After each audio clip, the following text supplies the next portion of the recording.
So just after falling 30 feet and getting seriously injured, it doesn't seem like the right time to think about miracles or to think about letting God prevail in your life, but that's exactly what Whitney Archibald did when she had an accident last summer.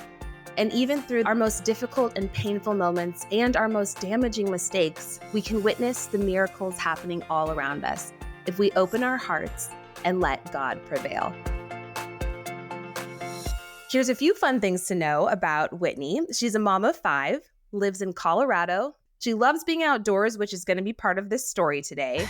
She's also a host of 2 podcasts, one of her own called How She Moms, and one for BYU called the Why Magazine podcast. And Whitney, thank you so much for being here. I know that it actually was a miracle for you to be here, so thank you so much. Yes. Oh, I'm so excited to be here. I love listening to the Magnify podcast, so it's an honor to be on it.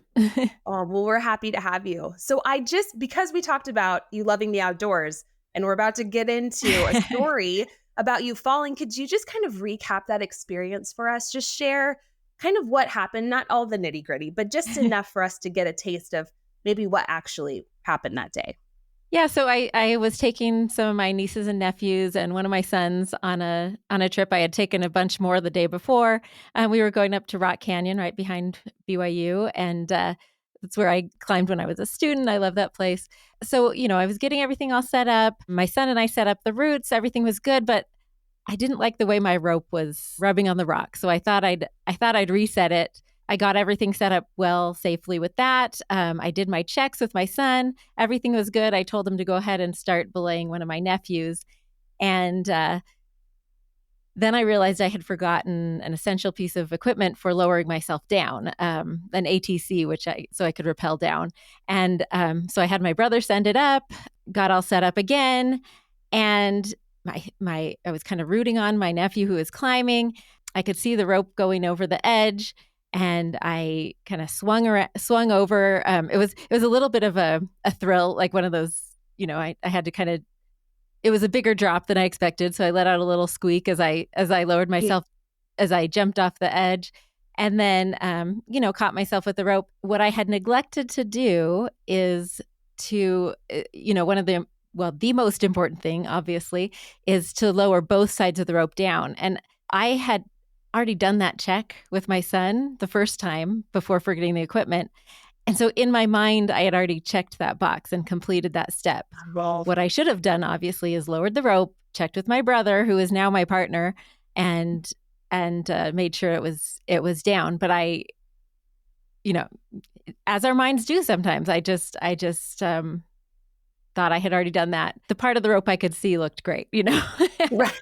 So I start lowering myself and I short rope myself, which is one of the most basic mistakes you can make. Rappelling, I obviously knew better. I pride myself in being a safe climber. But so the rope, very soon after I came over the edge, it dropped, and we went back and measured, and it was 30 feet. So I fell backwards. People ask me if it went in slow motion. It did not go in slow motion. It was fast. And I was Fast, suddenly, 30 feet. I was suddenly on the ground, basically thinking, what have I just done? What I had done is broken most of my bones, a lot of my bones. I was lying on the ground. I was having, it obviously knocked the wind out of me a little bit more than the monkey bars at school. So I couldn't breathe. I immediately wiggled my fingers and toes to assess damage. Like, am I paralyzed? What's the extent of the damage? I kind of checked in with my head, like, am I thinking clearly? And I surprisingly was thinking very clearly, and my senses seemed like heightened. Obviously, the pain receptors were heightened. We're also heightened. Yes.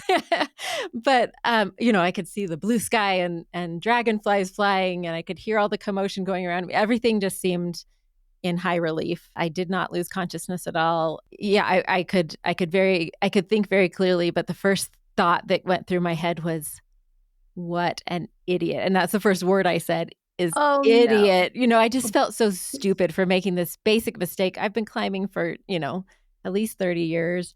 Well, yeah, about 30 years. I knew better, obviously, and I had made this stupid mistake. And I was even judgmental honestly about people who made mistakes climbing because I was like, you can make it so safe. Like, why do people think this is such a dangerous sport? And Mhm. then, but we all make Mistakes mistakes. happen. Yeah. Yes. But as immediately as I had that thought, that shame and that blaming myself and just felt so stupid. I really did. I immediately felt the presence of the Lord with me, and he immediately reassured me that I'm human and humans make mistakes and that I could not dwell on this I get Mhm. emotional thinking about the experience because it was such a sacred experience, and that was it. That was the end of my shame and my that awful feeling of inadequacy. I just felt his grace and his love for me at that moment, and that was dismissed. I had other things to be worrying about, and it was gone. And that was kind of the first of the great blessings that I got after the fall. Well, and it's interesting because obviously your mind goes to the first miracle, which is you lived. Right? You Right. your faculties were there. You could wiggle your fingers, wiggle your toes. But the next miracle that I'm noticing, because the whole point of this podcast is really to talk about what's on our minds. Yeah. And this one particularly, I love kind of thinking about the second miracle, which is that he comforted you. He Yeah. said, "No, don't beat up on yourself. Like that's not who you are to me and that's not who I am to you." And so I think that's such an amazing miracle. And the fact that I think you say on your podcast that all of these miracles started coming to your mind while you were lying there. Can you just get into a little bit about what you were thinking after the negativity?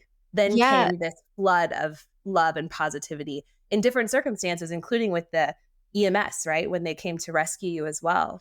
Yeah, so it was less what I was thinking and more of what I was receiving. Like I really felt like I had the most direct conduit to the Spirit, to the Lord. He was with me and he was with me immediately. I had to wait for the paramedics, only 12 minutes. We timed the 911 call, but Wow. I did not have to wait for the Lord to be with me. He didn't have to finish up with anybody else. He was there Oh, I with me love that. immediately. and Yes. and the kind of the second gift of knowledge that he gave me was that I I told him, I said, if this is the time that I'm need to go, I am ready. I have done my best. I hope this isn't the end, but I know it might be, and if so, I am ready. And then another immediate reassurance, like, no, it's not time. And I knew I was going to survive. There was so much uncertainty. I still couldn't breathe. I couldn't breathe until 3 days after when they finally drained the fluid around Really? my lungs.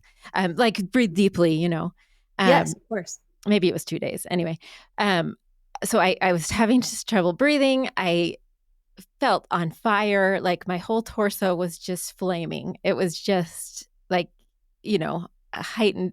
Every nerve was was freaking out. Mhm. The most pain. In fact, my brother and sister kept asking me how my wrist felt, and I was like, "What are they talking about? Like, why are they worried about my wrist?" All my pain was in my torso, my back, and my pelvis, and which were severely broken. I had 3 burst vertebrae. My sacrum kind of snapped off and shattered. I got a couple of ribs broken, a sternum broken. So, kind of all those major bones in your torso. But Mhm. then there was apparently a very obvious compound fracture in my wrist that I just didn't feel. But that was what looked the most gruesome at the time. Um, Outward. Yes. and then later I was able to see a picture of my sister took a picture of me on the ground. And that's when we really realized that first miracle that you talked about, where I had fallen basically in the only Whitney shaped clearing in the area. I had rocks all around my head, Mm. to the side of my body, but I just hit flat ground, which was very miraculous. I didn't have a scratch or a bruise on my head, and I the only way I can explain that is that angels cradled my head on the way down because I would imagine it 30 feet. obviously ended up on the ground. My head Right. ended up on the ground, but nothing. No, I mean, I didn't have a concussion even, none of that. So that was the main damage done to my body. So I was obviously in a place of great uncertainty as Mhm. to my physical safety. And, we didn't know what was broken. We didn't know what was damaged. But it was amazing that in such a time of uncertainty, I could be absolutely certain. I knew I was going to survive, and I knew that I didn't have to fear that. I was not scared. I was in pain. That was the main thing I was feeling, but I wasn't scared, and I knew that I would be there for my kids, and that was what I was thinking about from the ambulance. The ambulance was able to drive quite a bit up the trail. Mhm. As they were taking care of me, that was kind of one of those other teaching moments, is where they didn't know me. We were strangers, and they were so loving and took such great care of me. But I've had people take care of me before. This was a different experience. Like, having this connection with the Lord that I did at that time, I could almost tangibly see the love just pouring off of them. And the words came into my mind, this is the pure love of Christ. And as we rode in the ambulance to the hospital, I just felt this love just streaming off these people. They were doing everything they could. They couldn't give me any pain medication because my blood pressure was so low. So I was just in it, deep in this Yeah. pain. And I knew that this was the pure love of Christ. It was like this teaching moment that the Lord's like, this that you're feeling right now. And then it was so reciprocal. I loved these people so much. And it almost like supercharged me, gave me this superpower, so that even my whole experience, I was in the hospital for almost a month. I felt so much love for every nurse, every doctor, every physical therapist and occupational Amazing. therapist that took care of me. Like, it was like I had this new, no, it wasn't like, I did have this new capacity to love, because I had been shown this pure love in this way. And I just wanted to know everything about everybody. I wanted to be their best friend. I just loved these people that were caring for me so much, and it has lingered. I kind of tapped into this Christ-like love that I had never, I caught glimpses of before, for my children and for my family and for those around me. But this has intensified it, and it's something I hope that I will always carry with me. It's kind of like a little superpower I got, a little blessing. Yeah, an extra gift, Yes. right? Yeah, totally. Totally. It's interesting that you said, like, when you're in the most pain, in like your darkest moment, in your hardest time, that's when you really were shown Christ's love. Like, literally, you said you could almost see it Yeah. kind of pouring out. And I think that's interesting, because I even like recall one of my darkest moments, and I literally reflect on that as like, but that was also the most love I had ever felt from my Savior. And Yeah. so we kind of, I dare say, I don't believe in coincidences, but I Right. do feel that we need to have certain experiences, even if they are hard and difficult. Because you even mentioned in your story on your podcast that you had all these plans that day, Yeah. and I don't mean to laugh, but in my head I'm like, oh, that's how it goes, right? You have all of Right. these plans, all these expectations, hopes, dreams, aspirations, things you've worked for that are good, but then something can happen that just changes that direction. And so I would love to kind of hear, because we heard in conference, President Nelson, his most recent conference talk was the best is yet to come. And so I think with that morning, you probably thought, the best is yet to come. I'm going to Yeah. go to Europe. What Yeah. was it? You were going to go and do all these things We with had your a kids. 100-mile hike planned in Switzerland, Italy, and France the Oh next my. week, that we'd been prepping for, about a year, and, training for, and all of that stuff. But suddenly I had a different perspective. Like, Yes. Europe's still going to be there. All I cared about were, like I said, my people, like the people that I still got to be with. I knew that, I had interviews planned that day on BYU campus. I had all sorts of things. I had a concert that I was going to go to that we'd been looking forward to. None of that mattered. What mattered was that I knew I was going to live, and I knew that I would be there for my kids. And it wasn't like, I'll be there for their weddings. I'll be there for, these big moments. It was really a lot of the little things that I'll read I, them a book. yeah, exactly. Yeah. And those things, even after the accident, I could still do, even when we were living apart for a while. I could FaceTime them and read them their bedtime stories, and I could, anyway, that has been another thing that has lingered, is just like, okay, what we think is important in the moment may not be the most important thing. And it has just given me, well, this eternal perspective, thinking celestially, Well, I guess, if we're talking about I agree with what the you. prophet has told us. It really made it very clear what was important. It also ringing in my head, good, better, best. Yes. We sometimes as humans, we're like, oh, this is good. These are good things that are, yet to come. And it's like, actually, there's a celestial perspective that sometimes we forget about.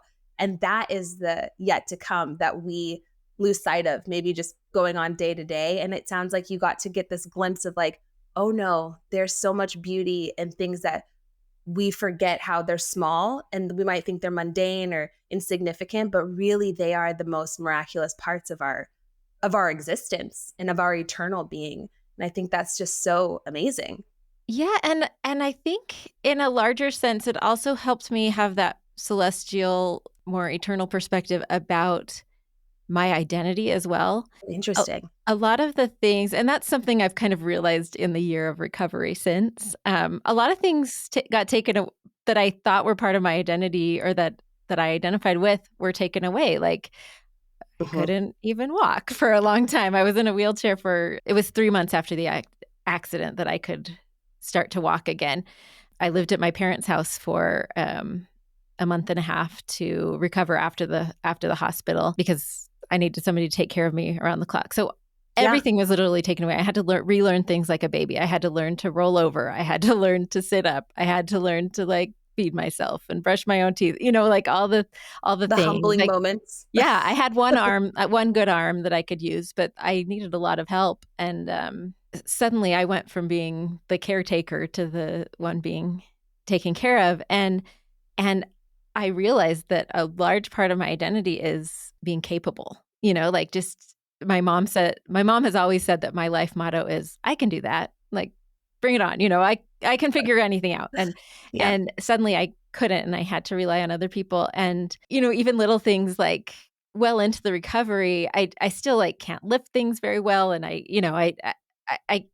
household chores are hard for me. Right. I'm sure. Yeah. And so, like, even little things like cleaning out my fridge, I I've had to go from like, "Oh, I can't do any of this," focusing on what I can't do, to be like, "Wow, I was amazing before." Like, it's helped me to realize, like, "Wow, I was really amazing." And I can Yes. also, and then it's helped me understand, like, to be just grateful for what I can do. Mhm. And but also that isn't what defines me. Like, what I can do isn't what defines me. Who I am, and being there for my kids, not as much as in a physical way, but like in an emotional way. Like, I still get to do that part. My capacity has probably increased in that area instead of decreased. And again, like, getting the perspective on what is most important. Well, that their relationship to me, and our connection, and my ability to help them through their problems and stuff like that. That is way more important than having a fridge that isn't growing mold, Right. And I have a lot of help with that stuff too. I've had to rely on people for that, and we've figured it out, or are figuring it out. And my kids have stepped up, and there's been a lot of blessings in that way too. Giving people the opportunity to serve me, I guess, and Which can be very hard. yes, receiving that. But really, I've just kinda had to shift my hobbies. I can't do as much outside as I used to do, but I can go on walks, and I can I've taken up crocheting, because there's a lot of downtime Oh, where I just have to lie down on my back, so I'm making all sorts of things. My house is probably gonna be covered in my crochet creations by the time I'm done. But especially this holiday season, lots of things yeah. to crochet. Exactly.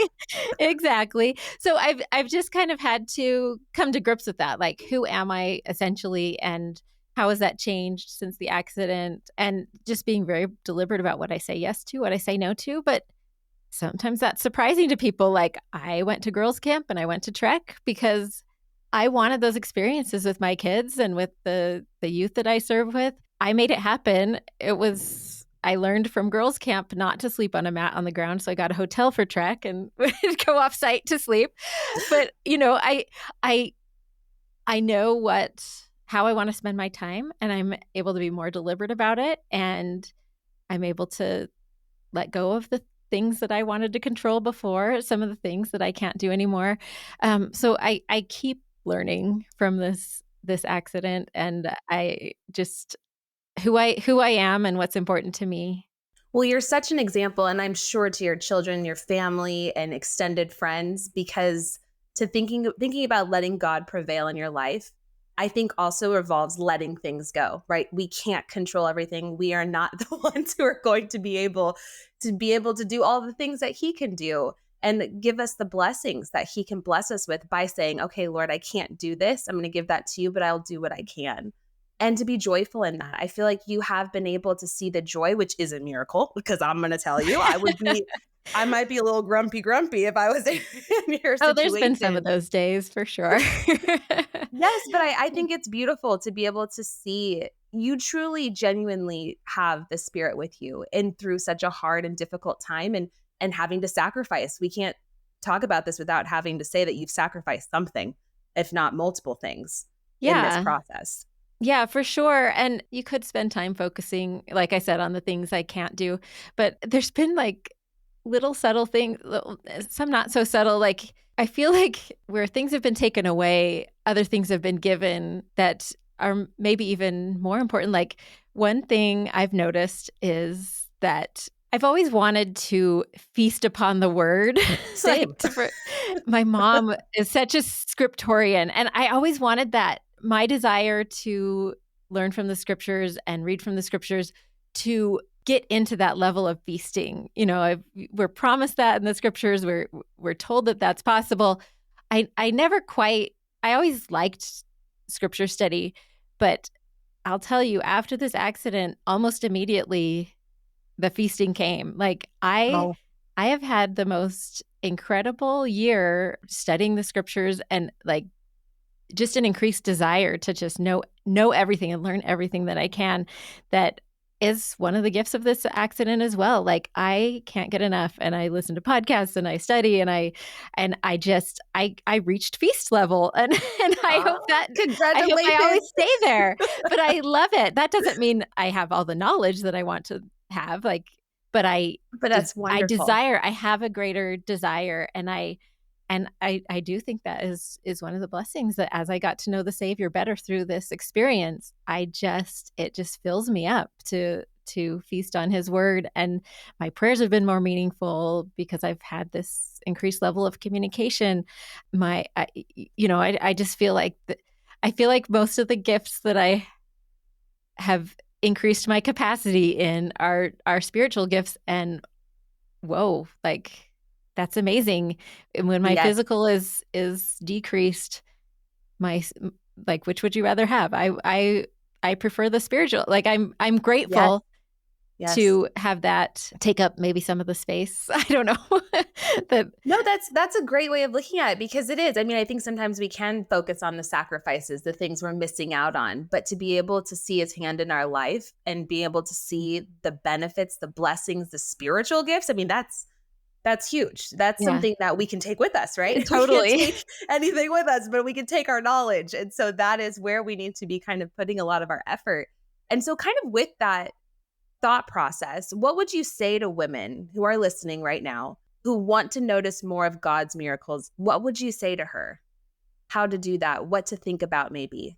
I think as trite as it sounds, just sometimes making lists. I like I've lists. had to do that from time to time. Like okay, here are all the things I can do, and like Mm, focus on what I can do. But I think I couldn't have done it without reliance on the Lord. Like, we can do a lot on our own, like that work, the making lists, the talking to positive people and surrounding yourself with positivity and reading our scriptures, all the work we can do. But in the end, we do have to turn it over, and if we're not feeling like we have that capacity, we can ask for it. And like, I really want to move forward, and I really want to focus on the good. I'm not seeing it right now. Like that's a request we can ask of the Lord, and one that He really wants to grant us. So, Yeah. I mean, I really had to. And sometimes I did also rely on the other people that the Lord has blessed me with in my life. We can ask for any of the gifts that we lack. And that is a really cool blessing that the Lord gives us. Yes. Like, if it's not your strength, the Lord wants you to ask. That is such a great point. He does want us to ask, and we can ask for anything good, especially because Yeah. I really like how you mentioned. It's interesting. You didn't say make a gratitude journal. You said make a list of the things I can do. And I actually appreciate that because sometimes, I think that can be kind of the regurgitated response, like, oh, make a gratitude list or, think of all the things that you're happy, your blessings. And I'm all about counting my blessings. Yeah. But Yeah. sometimes a list of the things that you can do bring out your spiritual gifts, the things that you didn't realize were a spiritual gift. And then being able to pray, I want to feel that feeling of feasting on the scriptures.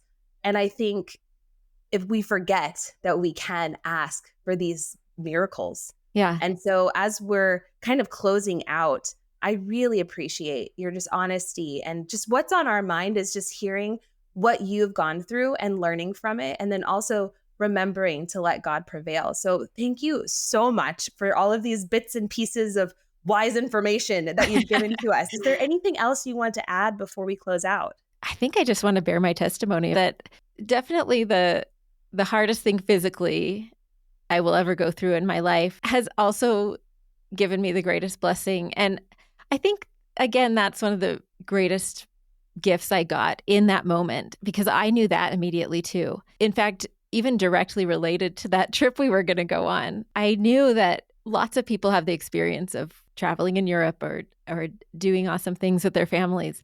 Sure. Not many people get to experience this kind of pain. And it came to me in those words, get to experience this kind of pain. And talk about getting to understand the Savior more. Like, I was like, oh my gosh, this is the kind of pain that he suffered. Like, childbirth is the most pain I have felt up until this point. And this was, many times magnified. And understanding the suffering and why that suffering was important to his capacity to love. Like, I understand empathy and love so much because I have suffered so much pain and had so many hard things. And that made me understand why it was necessary for the Savior to suffer and why it was necessary for him to go through the atonement in a way that I never understood before. Most importantly, relying on the Lord through those trials. Yes. And also remembering that physical pain, like you felt the physical pain.